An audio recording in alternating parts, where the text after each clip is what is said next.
విద్యార్థిగా రాజకీయ జీవితం ప్రారంభించిన పొన్నం ప్రభాకర్ భారత పార్లమెంట్లో అడుగుపెట్టారు. తెలంగాణ ఉద్యమంలో తీవ్రస్థాయిలో కొట్లాడిన ఎంపీల్లో ఆయన ఒకరు. కాంగ్రెస్ పార్టీలో సీనియర్ నేతగా ఉన్న ఆయన గత కొంతకాలంగా మౌనంగా ఉంటున్నారు. ఏ పరిస్థితుల్లో ఆయన మౌనం వహిస్తూ ఉన్నారు? ఎందుకు స్పీడు తగ్గించారు? ఆయన రాజకీయ ప్రవేశం ఎలా జరిగింది? ఆయన ఎదుర్కొన్న ఆటుపోట్లు ఎన్ని? ఆయన రాజకీయాల్లో ఏం చేయబోతున్నారనే విషయం గురించి ఈరోజు ఫేస్ టు ఫేస్లో మాట్లాడదాం. మనతోటి పొన్నం ప్రభాకర్ గారు ఉన్నారు. సార్, ఫేస్ టు ఫేస్ నమస్తే. థ్యాంక్స్. రాజకీయంగా మీ ఫ్యామిలీలో ఎవరికన్నా ప్రవేశం ఉందా? ఎవరికి లేదు. మొట్టమొదటిగా నేనే స్టూడెంట్స్ యూనియన్ పాలిటిక్స్లో చదువుకునే దశ లోపల కాలేజీ విద్యార్థి సంఘ ఎన్నికల్లో అధ్యక్షునిగా గెలిచిన తర్వాత విద్యార్థి సంఘ రాజకీయాల్లో ప్రవేశించడం, ఎన్ఎస్యుఐ నాయకుడిగా జిల్లా కార్యదర్శి నుంచి మొదలుకుంటే పార్టీలో కష్టపడి పనిచేయడం ద్వారా రాష్ట్ర ఎన్ఎస్యూ అధ్యక్షుని దాకా ఎదిగినటువంటి పరిస్థితి. మీరు రాజకీయాల్లో ఒక్కొక్క అడుగు ఎక్కుకుంటూ పైకి వచ్చారు. హైకమాండ్కు మీరు విధేయులను, కాంగ్రెస్ పార్టీలో వ్యతిరేకించే వాళ్ళని కూడా ఈ స్థాయికి తీసుకున్నారు. కానీ మీరు హైకమాండ్ నిర్ణయాన్ని వ్యతిరేకించారు. అది తదుపరి ఎంపీ అయిన తర్వాత కదా. నేను అంతకుముందు ఎప్పుడు కూడా హైకమాండ్ నిర్ణయాన్ని 2004 ఎన్నికల్లో ఎంఎస్ఆర్కు సీట్ ఇచ్చినప్పుడు సోనియా గాంధీ స్వయంగా బీఫామ్ మీద సంతకం చేసి ఎంఎస్ఆర్ కరీంనగర్లో పోటీ చేస్తారంటే మీరు వ్యతిరేకించి రెబల్గా వేశారు. కాంగ్రెస్ కు లాయలిస్ట్ గా ఉండాలనుకున్నా నేను బతికి ఉండాలి కదా ముందు రాజకీయంగా. తప్పే. ఆ రోజు బయటికి ఎక్స్పోజ్ అయింది మాత్రం పొన్నం ప్రభాకర్ రెబల్ అభ్యర్థిగా వేశాడు, హైకమాండ్ ను ధిక్కరించాడని. వేసినట్టే కదా, టెక్నికల్ గా అయితే నేను రెబల్ వేసినట్టే కదా. అనుకున్నారా అలా చేయటం? డెఫినెట్ తప్పే కదా. ఎంఎస్ఆర్ మీద పోటీ చేశారు, అయినా కట్ చేస్తే మీరు 1.5 సంవత్సరాలు మీ మీద సస్పెన్షన్ ఎత్తేసారు. మీరు మార్కెట్ చైర్మన్ కూడా అయిపోయారు. ఇది ఎలా సాధ్యమైంది? పెద్దలు సత్యనారాయణరావు గారు ఆశీర్వచనము, వెంకటస్వామి గారు ఆశీర్వచనము. మార్కెట్ చైర్మన్ అయిన దగ్గర నుంచి ఎంపీల ఫోరం కన్వీనర్ కూడా అయ్యారు మీరు. మీకంటే చాలా మంది సీనియర్లు ఉన్నా కూడా 30-35 మంది ఎంపీలకు రాజశేఖర రెడ్డి తీసుకొచ్చి మిమ్మల్ని కన్వీనర్గా పెట్టాడు. ఆయన పాత్ర ఉందా మీ ఎదుగుదలలో? డెఫినెట్లీ ఉంది. లేదని ఎవరన్నా అంటే అది చాలా పొరపాటు. కానీ తర్వాత తెలంగాణ ఉద్యమంలో వైఎస్ రాజశేఖర రెడ్డి పేరు ఎత్తడానికి కూడా మీరు ఇష్టపడలేదు. ఎప్పుడు అట్లా లేదు. మేము ఒక మాట కూడా రాజశేఖర రెడ్డి పాదయాత్రకు వస్తే ఆమె మీద తీవ్రస్థాయి విమర్శలు కూడా మీరు చేశారు. మేము షర్మిలకు సంబంధించి ఎప్పుడు కూడా తెలంగాణ వ్యతిరేకం ముచ్చట తప్ప ఇంకొక అంశం మీద ఎన్నడూ కూడా జగన్మోహన్ రెడ్డి గారు తదుపరి ముఖ్యమంత్రి చేయాలని అడిగినటువంటి దాంట్లో ప్రధానంగా మేము నిర్వహించి కావాలని అడిగినాం. కానీ దాని తదుపరి వారే పార్టీ వదిలిపెట్టిపోవడము, తెలంగాణ అభిప్రాయాలకు వ్యతిరేకంగా రాజశేఖర రెడ్డి గారు న్యూట్రల్ స్టాండ్ తీసుకున్నట్టుగా వారు కూడా న్యూట్రల్ స్టాండ్ తీసుకోకపోవడం వల్ల తప్పకుండా దూరం కావాల్సి వచ్చింది తప్ప దాంట్లో ఎక్కడ డిస్ప్యూట్. న్యూట్రల్ స్టాండ్ తీసుకున్నాడు తెలంగాణకు సంబంధించిన విషయంలో ఎక్కడ కూడా తెలంగాణ వద్దనే మాట ఏం లేదు కదా. తెలంగాణ నాయకత్వాన్ని కూడా కోఆర్డినేట్ చేసి తీసుకుని తెలంగాణ వద్దని అనలేదని మీరు ఎలా చెప్తారు? రాజశేఖర రెడ్డి తెలంగాణ ఇంటర్నల్ వంద చేసుకుంటారు. రాజకీయంగా నా అభిప్రాయాన్ని నేను వంద చెప్పుకుంటా. లోపల ఏం చేసుకున్నా కూడా బయట ప్రజలకు తెలంగాణ వ్యతిరేకంగా. సో మీరు కూడా అలాగే ఉన్నారా? బయట తెలంగాణ ఉన్నారు, లోపల ఇంకేమైనా ఉందా? అట్లేం లేదు. కాంగ్రెస్ పార్టీ ఎందుకు ఓడిపోయింది? తెలంగాణ ఇచ్చిన కాంగ్రెస్ పార్టీ ఓడిపోవడానికి కర్ణుడి చావుకు ఎన్ని కారణాలు? అన్ని కారణాలు కర్ణుడి చావుకు ఉన్నట్టుగానే మీకు ఉంటాయని మీకు తెలియదు? ఆ రోజు ఊహించలేదు. తెలంగాణ ఇస్తే కాంగ్రెస్ గెలుస్తుంది, మీరు గెలుస్తారు అనే తప్ప స్వార్థం తప్ప ప్రజల కోరిక మీద కాదు. మీరు తెలంగాణ ప్రజల కోరికనే కదా. తెలంగాణ ఇవ్వడంలో కాంగ్రెస్ పార్టీ తప్పు చేసిందని సార్? ఏం తప్పు చేయలేదు. తెలంగాణ ప్రజల ఆకాంక్ష నెరవేర్చింది. అధికారం కోసం కాదు, అధికారం ఉన్నా లేకున్నా పర్వాలేదు. కానీ బాధ ఎందుకు పడుతున్నాం అంటే ఇలా ఇటువంటి ఒక జానారెడ్డి అసెంబ్లీలో అన్నారు తప్పు చేసామా అనిపిస్తా ఉంది. ఈ మూర్ఖపు పరిపాలన చూసి, ఈ ప్రజల ఇబ్బందులను చూసి, రైతుల ఆత్మహత్యలను చూసి, నిరుద్యోగుల సమస్యను చూసి 2.5 ఏళ్ళైంది కేసీఆర్ ప్రభుత్వం వచ్చి. మీరు ఏ విషయంలో కూడా కేసీఆర్ ని మెచ్చుకోవట్లేదు. ఒక్క పని కూడా మీకు నచ్చలేదా? ఒక పెన్షన్ తప్ప ఏ పని చేసి చెప్పండి. పెన్షన్ బాగుందా? పెన్షన్ 200 నుంచి 1000 రూపాయలు వేస్తే పప్పు 50 రూపాయలు 200 అయింది. ఎన్నికల వరకేమో డబుల్ బెడ్రూములు, 3 ఎకరాల జాగలు, KG to PGలు రైతులు ఉన్నాయి. దాని తర్వాత ప్రజల్లో లేదు కదా. లేదా నాకు తప్పకుండా ఉంది. మీరు 99 సీట్లు గెలిచారండి. హైదరాబాద్ లో 5 జిల్లాలు కలిసి ఉన్న గ్రేటర్ హైదరాబాద్ ఎలక్షన్ జరిగితే హైదరాబాద్ కేసీఆర్ 99 కార్పొరేటర్లు గెలుచుకున్నాడు. మీరేమో దేనికి పనికిరాడు కేసీఆర్ అన్నారు. అది మీరు చెప్తే దాంట్లో అర్థం ఉందా? అది ఎన్నికై ఏడాది అవుతుంది. కేసీఆర్ గారికి ఉన్నటువంటి మాటలు మీరు గెలుస్తారా? తప్పకుండా. కాంగ్రెస్ గెలుస్తుందా? తప్పకుండా. కాంగ్రెస్ తప్పకుండా. పార్టీ నిర్మాణం చేసుకోవాల్సిన అవసరం ఇప్పుడు ఎన్నికలు లేవు. మా పార్టీ ఉన్న పరిస్థితుల్లో కాంగ్రెస్ పార్టీ గెలిచే అవకాశం ఉందా సార్? ఈ నాయకత్వంలో టీఆర్ఎస్ ఓడిపోతుంది. మీ నాయకత్వం సరిగ్గా ఉందా సార్? నాయకత్వంలో ఇప్పుడు మా నాయకత్వంలో నిష్పక్షపాతంగా చెప్పాలనుకుంటే ఐకమత్య పోరాటం జరగాల్సిన అవసరం ఉంది. అది కనబడతలేదని క్షేత్రస్థాయిలోకి పోతే ప్రజలందరూ కూడా చెప్తున్నారు. ఎందుకు ఐకమత్యం లోపించింది? అది దాన్ని నడపాల్సి ఇప్పుడు అందరం కూడా తెలంగాణ అందరూ కూడా తెలంగాణ ఇచ్చారు, ఓడిపోయారు. ఉప ఎన్నికలు వచ్చినాయి, ఓడిపోయారు. గ్రేటర్ ఎన్నికలు వచ్చినాయి, ఓడిపోయారు. అసెంబ్లీలో చూస్తే అసెంబ్లీలో కూడా మీ పెర్ఫార్మెన్స్ పూరు. అయినా ఐక్యమత్యం ఎందుకు రాదు? మంత్రి కానీ కిరణ్ కుమార్ రెడ్డి ముఖ్యమంత్రి అయినప్పుడు 10 సంవత్సరాలు 15, 25 సంవత్సరాలు మంత్రి చేసిన నేను ఎందుకు ముఖ్యమంత్రి గాను అనేటువంటి ఒక అభిప్రాయంతో అందరూ కూడా ఆ భావనలో ఉన్నారు. స్వాతంత్రం తెచ్చింది ఎవరు అంటారు? కాంగ్రెస్ పార్టీ, గాంధీ అని చెప్తారు. ఎవరైనా బ్రిటిష్ వాళ్ళు ఇచ్చారని చెప్పరు. తెలంగాణ తెచ్చింది ఎవరంటే కేసీఆర్ అంటారు, కానీ కాంగ్రెస్ ఇచ్చింది అనరు. ఆ లాజిక్ ఎందుకు మిస్ అయ్యారు మీరు? మేము అదే అడిగాం ప్రజల్ని ఎన్నికల తర్వాత మేము ఏం పొరపాటు చేసినాం. టీ కాంగ్రెస్ లో ఏం జరుగుతుంది ఇప్పుడు? టీ కాంగ్రెస్ తెలంగాణ ప్రభుత్వంకు సంబంధించినటువంటి అనేక కార్యక్రమాల మీద, రైతాంగ సమస్యల మీద, విద్యార్థి సమస్యల మీద, మహిళల సమస్యల మీద అనేక పోరాటాలు చేస్తూ ఉన్నది. ఈ 2.5 ఒక్కటంటే ఒక్క పోరాటం అనేది చేసినట్టు అనిపించింది. 2.5 ఏళ్లలో పోరాటం చేయకపోవడానికి కారణం కూడా ఏంటంటే ప్రభుత్వం 2 సంవత్సరాల సమయం ఇవ్వకపోతే మేము 2 సంవత్సరాలు ఏం చేయగలుగుతుంది అనేటువంటి పరిస్థితి ఉంది. తెలంగాణ కోసం కొట్లాడితే మద్దతుదారుల పెత్తనం తెలంగాణ కాంగ్రెస్ లో నడుస్తుందా? పెత్తనం నడవకపోయినా ఒక ఇష్యూ అయితే పూర్తిగా సర్దు అనినట్టుగా మేము భావిస్తాం. వచ్చిందన్నా శ్రీధర్ బాబుతో మీ గొడవ? ఇప్పుడేం గొడవ ఏం లేదు. పార్టీ అధికారంలో గొడవ ఏమున్నది? పైకి బాగానే ఉన్నారు. ఇప్పుడు రాజకీయంగా ఎవరు నియోజకవర్గాలు వాళ్ళు. ఎందుకు శ్రీధర్ బాబుని మీరు వ్యతిరేకిస్తూ ఉన్నారు?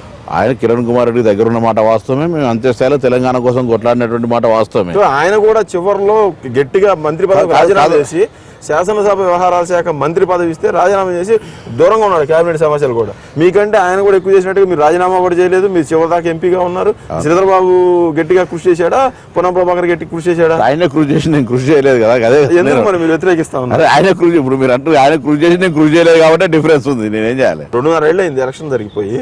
కిరణ్ కుమార్ రెడ్డి అయినంత అసలు రాజకీయాలు లేడు. ఆయన ప్రభావం ఇంకా తెలంగాణ కాంగ్రెస్ లో ఉంది అని అంటే అది ఆశ్చర్యంగా ఉంది.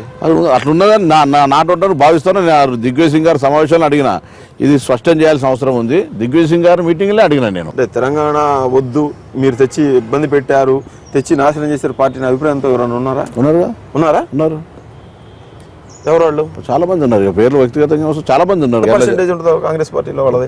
10-20% ఉంటారు. 20% మంది ఇంకా తెలంగాణ కాంగ్రెస్ తెలంగాణ ఏర్పాటు వ్యతిరేకించే వాళ్ళు ఉన్నారు. వ్యతిరేకించిన వాళ్ళు తప్పట్లేదు. అంటే తేవడం అనేది తప్పు. మీరు అనవసరంగా తెచ్చి క్రెడిట్ అనేటువంటి ఫీలింగ్ ఉన్నటువంటి వాళ్ళు ఆ ఫీలింగ్ తీసేసి ఇలా మనతోటే వచ్చింది, మనమే క్రెడిట్ తీసుకోవాలనే భావం రావాలని వాళ్ళకు కూడా విజ్ఞప్తి చేస్తాం. ప్రభాకర్ పైకి కనిపించేంత స్మార్ట్ కాదు, లోపల బీసీ దూరం ఉంటాడు పొన్నం లోపల అనే దానికి ఏం చెప్తారు మీరు? ఇది ఒక కొత్తగా రకమైనటువంటి అపవాదం చేస్తాను. నేను డెఫినెట్లీ ఆ వర్గాల ప్రతినిధిగానే ఉంటాం. వేరే వాళ్ళందరూ కూడా సమన్వయం తీసుకొని ముందుకు. బీసీ ప్రతినిధి బీసీ కార్డు ఉపయోగించుకుంటా ఉంటాడు పొన్నం ప్రభాకర్, కానీ ఎప్పుడు సమాంతరంగా ఇంకొక నాయకుడు ఎదగనివ్వకుండా చేస్తాడు అనే అభిప్రాయం ఉంది. అట్లా ఎప్పుడు నేరేళ్ల శారద తెలంగాణ కాంగ్రెస్ మహిళా అధ్యక్షురాలు, ఆమెకు వచ్చిన అనేక అవకాశాలను మీరు నేల రాశారు, కర్కశంగా ఆమె విషయంలో వ్యవహరించారు. మీరు అనేది లేకపోతే ఆమె ఎమ్మెల్సీ అయ్యేది, ఎమ్మెల్యే అయ్యేది, లేకపోతే జడ్పీ చైర్మన్ అయ్యేది కరీంనగర్ జిల్లాకని. 44 సీట్లు టీఆర్ఎస్ గెలిచి జిల్లా పరిషత్ మనం అయితే కోపం ఉందా లేదా? నా చెల్లె ఆమె, నాకేం కోపం?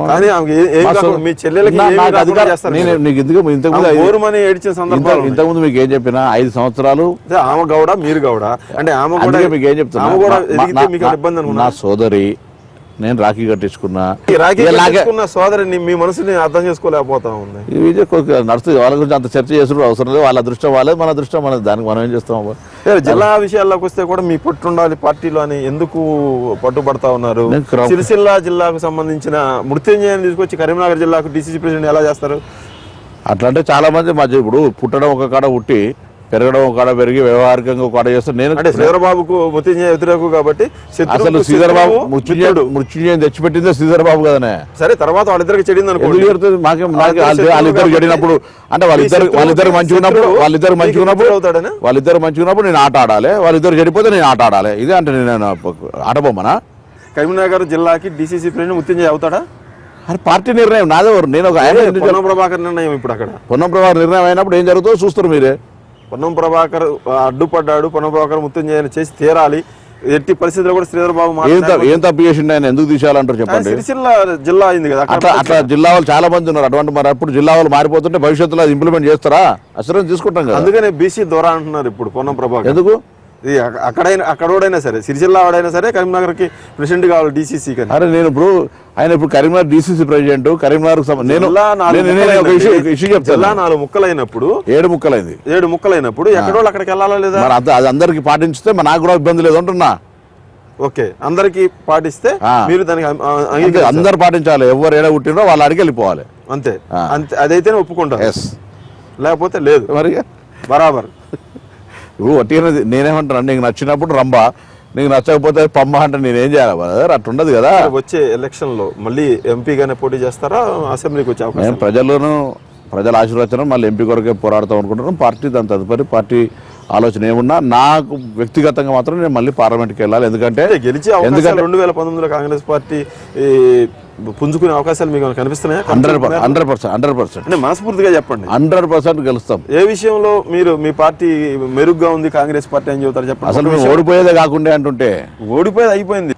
తెలంగాణ ఇస్తేనే మిమ్మల్ని జనం ఓట్లు వేయలేదు, నమ్మలేదు.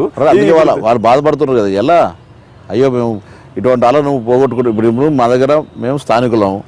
సొంత కొడుకే, చదువుకున్న కొడుకే. బయట వాళ్ళని ఎన్నిక చేసుకోవాలి. కేసీఆర్ మీద తీరుతుంది, మా దగ్గర పార్లమెంట్ సభ్యుల మీద పెరుగుతుంది. మోజు పెరిగింది కదా, మీరు గెలుస్తారు డెఫినెట్లీ. నేను నా పార్టీ, నా శాసనసభ్యులు అందరు గెలిపించి తీసుకొస్తాం తప్పకుండా. కాంగ్రెస్ కంటే టీఆర్ఎస్ ఎక్కువ మిమ్మల్ని ఆదరిస్తున్నట్టు కనిపిస్తా ఉంది. టీఆర్ఎస్ కు బద్ద వ్యతిరేకులు తెలంగాణ కాంగ్రెస్ లో ఒక 10 మంది లెక్క పెట్టుకుంటే 10 మందిలో పొన్నం ప్రభాకర్ ఒకడు ఉంటాడు. ముఖ్యమంత్రి కానీ, ముఖ్యమంత్రి సంబంధించినటువంటి మంత్రివర్గంలో కానీ, పార్టీని కానీ ఎప్పటికప్పుడు బయట వారికి చేస్తున్న కార్యక్రమాలను ప్రజలకు చెప్పే దాని లోపల నేను అధికారంలో ఉన్నప్పుడు కూడా అంత మూమెంట్ చేయలేదు కావచ్చు. ఇప్పుడు అంత వ్యతిరేక. కరీంనగర్లో పొన్నం ప్రభాకర్ టీఆర్ఎస్ నేతలతోటి చట్ట పట్టాలు వేసుకొని తిరుగుతున్నాడు, రహస్య మంతనాలు సాగిస్తా ఉన్నాడు అని. నేను స్థానికుని, ఎవరైనా హెడ్క్వార్టర్లు ఉంటాము అంతే తప్ప ఎవరు కూడా. అంటే కాంగ్రెస్ నాయకులను పక్కన పెట్టి మరి టీఆర్ఎస్ వాళ్ళని కలుపుకొని పోయి చేసినంత అవసరం ఏముంటుంది? పొన్నం ప్రభాకర్ గురించి మాట్లాడుకోవాలని, చర్చ చేసుకోవాలనేటువంటి నా శత్రువులు ఎవరైనా అట్లా చెప్పుకుంటే తప్పులేదు. కానీ పొన్నం ప్రభాకర్ టీఆర్ఎస్కు సంబంధించిన అంశం మీద నన్ను కలిసేవాడు లేడు, నేను ఎవరిని కలిసింది లేదు. కానీ ఈ మధ్య కాలంలో చూస్తే కాంగ్రెస్ హయాంలో మీరు ఒక గ్రానైట్ లైసెన్స్ కోసం అప్లై చేశారు, తిరస్కరించారు ఎలగందుల్లో. అది ఫైరింగ్ రేంజ్లో ఉందని, నిజమే కదా? తిరస్కరించలేదు. అప్పుడే కలెక్టర్ స్మితా సబర్వాల్ వారు కాంగ్రెస్ ఉన్నప్పుడే కలెక్టర్ కదా, అప్పుడే సర్టిఫికెట్ ఉంది. అది అప్పటిదే, ఇప్పటిది కాదు. అది అప్పుడు తిరస్కరించారు. అది ఫైరింగ్ రేంజ్ అని తిరస్కరిస్తే పొన్నం ప్రభాకర్ టీఆర్ఎస్ అధికారంలోకి వచ్చిన తర్వాత, టీఆర్ఎస్ అధికారంలోకి వచ్చినాక పొన్నం ప్రభాకర్ అది క్లియరెన్స్ ఇచ్చేసింది. నాకు మీరు ప్రశ్న అడుగుతుంది లేదు, ఆ డాక్యుమెంట్ తీసుకొచ్చి చూస్తా. రేపు కూడా డాక్యుమెంట్. ఎప్పుడు శాంక్షన్ అయింది అది? ఇది 2012 సంవత్సరంలో అయిపోయింది శాంక్షన్. అది దానికి సంబంధించి ఎవరైనా మూర్ఖుడు మాట్లాడితే నేను మీకు ఆ కాగితాన్ని చూపెట్టడానికి సిద్ధంగా ఉన్నా. నా మీద దుష్ప్రచారం చేయడానికి వాడుకుంటారు. నేను దాని మీద ఎవడైనా బహిరంగంగా మాట్లాడితే పరువు నష్టం వేస్తా, ఓడిపోరు మాట్లాడలే. ఇప్పుడు కూడా చెప్తారా, మీకు ఎవరు సమాచారం ఇచ్చినా, ఎవరు దాని గురించి మాట్లాడినా నేను బహిరంగంగా దానికి సంబంధించిన ఫైరింగ్ రేంజ్ అని చెప్పేసి స్మితా సబర్వాల్ రిఫ్యూజ్ చేసిన, రిజెక్ట్ చేసిన దరఖాస్తుని 2014 వారిలే ఇచ్చినటువంటి సర్టిఫికెట్ ఉంది. అది కూడా జాయింట్ ఇన్స్పెక్షన్ సర్టిఫికెట్ మీకు ప్రొడ్యూస్ చేస్తాం. నేను ఇలా మేము దాని కూడా పైరవి లేదు. ఇలా ఇవాళ కూడా నేను ఒకవేళ తప్పు చేసినా, పైరవి చేసినా అనుకుంటుంటే నేను టీఆర్ఎస్ ఇంత కొట్లాడుతున్నా కదా, నాకు రద్దు చేయని. దాంట్లో ఇప్పుడు నేను రాజకీయంగా ఏం ఆలోచన చేస్తామంటే, నేను చాలా కిందికి స్థాయి నుంచి వచ్చినాం. భవిష్యత్తులో చాలామంది నాయకుల్లాగా జైల్లోనో లేదా కోర్టుల చుట్టూ తిరిగేటువంటి అవకాశం రాకుండా ఉండాలనేటువంటి విధంగా రాజకీయం చేస్తాను. ఇవాళ మా దగ్గర అంత ధైర్యం ఉంది కాబట్టి టీఆర్ఎస్ ఎదుర్కొన్నా, అంటే మీకు వాళ్ళకి లాలూచి ఉంది కాబట్టి, వాళ్ళు ఏమో అనరు కాబట్టి మీరు ధైర్యంగా మాట్లాడుతున్నారేమో. మ్యాచ్ ఫిక్సింగ్ ఉందని ఇంత తిడుతాం. నిన్న కూడా ఉస్కేకి సంబంధించి ముఖ్యమంత్రి కుటుంబానికి సంబంధం ఉందని చెప్పిన. 2015 జనవరిలో తారక రామారావు, కేటీఆర్ మీ ఇంటికి వచ్చారు కదా. ఇప్పుడు రేపు రమ్మంటా మళ్ళీ వస్తాడు. ఆ విషయం ఎవరికీ తెలియదు. అది రహస్యంగా మీ ఇంటికి వచ్చి ఆయన టిఫిన్ చేసి వెళ్ళారు. మీరు రహస్యంగా, మీ రహస్య మిత్రుడా కేటీఆర్? కేటీఆర్ గారు ప్లస్ ఈటల రాజేందర్ గారు, కమలాకర్ గారు, రమేష్ గారు, అదేవిధంగా ఈ 4 టీఆర్ఎస్ శాసనసభ్యులుగా, కాంగ్రెస్ శాసనసభ్యులుగా మోహన్ గారు, ప్రవీణ్ రెడ్డి, తెలుగుదేశం శాసనసభ్యులు సుద్దాల దేవర్, 7 నా నియోజకవర్గంలో శాసనసభ్యులు 7 నేను ఆ విధంగా కలిసి ఉండేవాడిని. పార్లమెంట్ సభ్యుడిగా ఎలా ఉంటుంది, సంబంధాలు ఉంటాయి. ఒక పక్క మీరు టీఆర్ఎస్ మీద పోరాడుతూ ఉంటారు, మరో పక్క వాళ్ళతో కలిసి తిరుగుతారు. ఇది ఏ ఇండికేషన్స్ పోవాలి, ఎలా అర్థం చేసుకోవాలి? టీఆర్ఎస్ పార్టీ తోటి కలిసిపోయే ప్రశ్న లేదు. నేను ముఖ్యమంత్రి ఇంటికి పోలేదు. నేను ముఖ్యమంత్రి ఇంటికి పోలేదు. నేను కేటీఆర్ ఇంటికి పోలేదు. నేను కేటీఆర్ ఇంటికి వచ్చారు. నువ్వు కేటీఆర్ మీ ఇంటికి వచ్చారు. తప్పేంది? కేటీఆర్ మీరు టీఆర్ఎస్ వ్యతిరేకిస్తారు, మీరు టీఆర్ఎస్ వ్యతిరేకిస్తారు, కానీ మళ్ళీ మీ ఇద్దరు కలిసి టిఫిన్ చేస్తా ఉంటారు. నేనుండే అపార్ట్మెంట్ లో మీ సంబంధాన్ని ఎలా అర్థం చేసుకోవాలి? అరే మీకు అదే అర్థమవుతలేదు. నేను ఇంటికి వస్తే ఎల్లగొట్టాలా? రహస్య ఒప్పందాలు ఏమన్నా ఉన్నాయా? నన్ను ఎవరైతే కాంగ్రెస్ వాళ్ళకి చెప్తే ఏంది టీఆర్ఎస్ తో దోస్తాన్ చేస్తే తప్ప ఏం తర్వాత వేములవాడ సిట్ ఇస్తే చేరడానికి వీలుగా ముందుగానే మూర్ఖుడు పోతారని చెప్పిన కదా, చచ్చిపోయినంత సమానం అని చెప్పి ఇంకేం కావాలి? ఎంతకంటే టీఆర్ఎస్ లోకి వెళ్ళను.